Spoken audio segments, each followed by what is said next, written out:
Georgian Era by Daniela Martinez, Nicole Estefania, Ivan Ramirez, and Natalia Prado. So, who was George III? His full name, George William Frederick, born in London in the year 1738. He was King of Great Britain and Ireland in the years of 1760 until 1820, during a period when Britain won an empire in the Seven Years' War but lost its American colonies. He died in 1820, and during the last years of his life, he was intermittently mad. Major art movements and artists. The European Neoclassicism is the visual arts that began in 1760 in the opposition to the decadence of Baroque and Rococo styles. On 2nd January 1769, under the patronage of King George III, the Royal Academy met for its first session. The official title of this elite institution is Royal Academy in London for the purpose of cultivating and improving the arts of painting, sculpture, and architecture. The painters among the RI's founding members were its first president, Sir Joshua Reynolds, that was the portraits of Thomas Gainsborough, the landscapist of Richard Wilson, and Benjamin West as well. For more than a century, London's Royal Academy established the highest cultural standards in the English speaking world. Until the late 18th, almost every important artist in Britain was elected to the Royal Academy or at least occasionally displayed work at its annual exhibitions. William Blake and Gilbert Stuart are among the many who exhibited but never became members. The king himself was keen to support the arts and was patron of several prominent artists of the day, including Sir William Chambers, Thomas Gainsborough, Mary Moser, Jonas Sophany, and Benjamin West. And as such, the royal collection contains several works by these significant artists. George III was painted by Alan Ramsay and was the principal painter to the king. Alan Ramsay describes the king in his coronation robes with the crown as a symbol of his royal authority to the right and with a column to the left, representing strong leadership. Actually, there was a huge demand for copies of Ramsay's portrait of the king. George was 12 when his father, Frederick Louis, the Prince of Wales, died, leaving him heir to the throne. He ascended to the throne in the middle of the Seven Years' War between Great Britain and Prussia on one side and France, Austria, and Russia on the other. In 1761, he wanted to marry a German Protestant princess to save a great deal of trouble.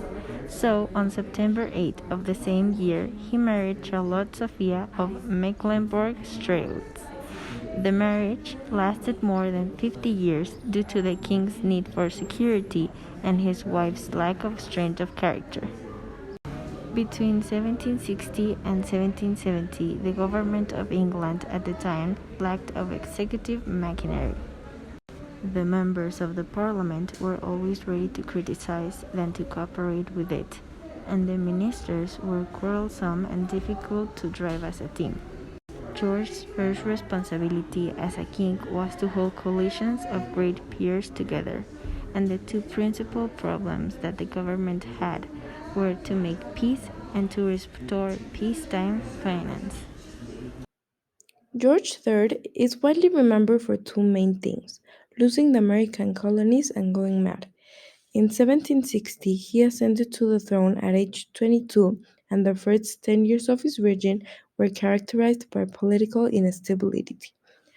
George's direct responsibility for the loss of the colonies is not great.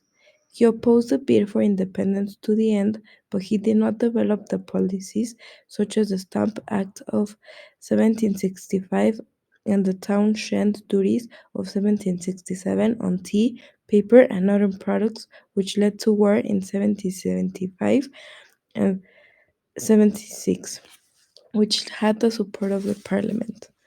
The colonists also felt vulnerable. England fought to protect at sea or from the Native Americans. Although they had repeatedly asked for help, King George ignored their pleas. He also continued to station troops in the colonies even during times of peace.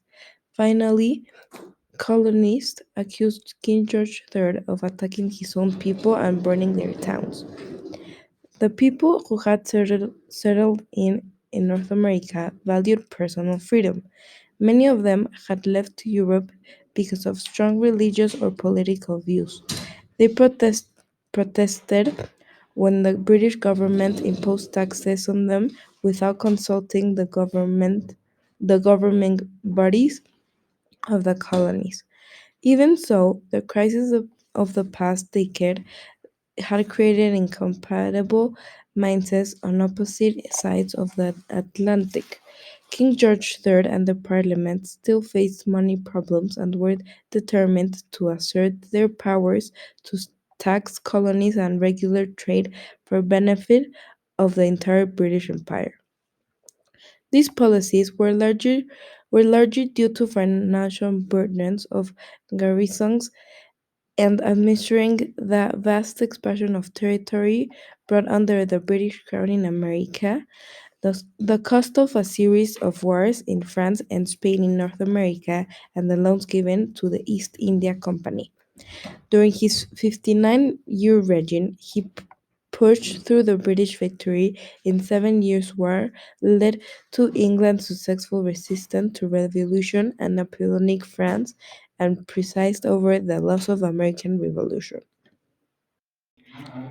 It was a time of immense social change in Britain, with the beginnings of the Industrial Revolution, which began the process of intensifying class divisions, and the emergence of rival political parties like the Whigs and Tories. In rural areas, the agricultural revolution saw huge changes to the movements of people and the decline of small communities, the growth of the cities, and the beginnings of an integrated transportation system.